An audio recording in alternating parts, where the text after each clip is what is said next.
તો અમદાવાદમાં આગામી જગન્નાથ રથયાત્રાને શાંતિપૂર્ણ અને સલામત વાતાવરણમાં સંપન્ન કરવા માટે પોલીસ તંત્ર દ્વારા મેગા સુરક્ષા રિહર્સલ કરવામાં આવ્યું। અમદાવાદ પોલીસ કમિશનર, જીસીપી અને ડીસીપી કક્ષાના ઉચ્ચ અધિકારીઓની સીધી દેખરેખ હેઠળ યોજાયેલા આ રિહર્સલમાં 2000થી વધુ પોલીસ કર્મીઓ જોડાયા હતા।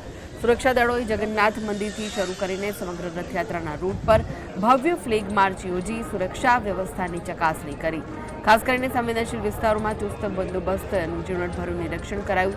એસઆરપી અને આરએએફ સહિતની પેરામિલિટરી ટુકડીઓએ પણ મોરચો સંભાળી લીધો। રથયાત્રાની સુરક્ષા વ્યવસ્થાને આખરી ઓપ આપતા પોલીસ તંત્રએ જણાવ્યું કે તેઓ કોઈપણ પરિસ્થિતિને પહોંચી વળવા માટે સજ્જ છે।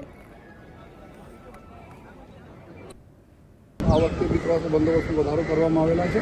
રીઝન એવું છે કે અમે ટેકનોલોજીનો વધારે ઉપયોગ કરીએ છીએ, તો આ ટેકનોલોજીના મોનિટર કરવા માટે થોડા વધુ માણસો આ વખતે અમે લોકો લીધા છે, જેમાં ખાસ કરીને સમગ્ર રૂટ ઉપર જો સીસીટીવી લગભગ 3300 से વધુ 3500થી વધુ જો કેમેરાઓ છે, જેમાં અમારા સરકારી કેમેરા અને પબ્લિકના કેમેરાઓ બી છે।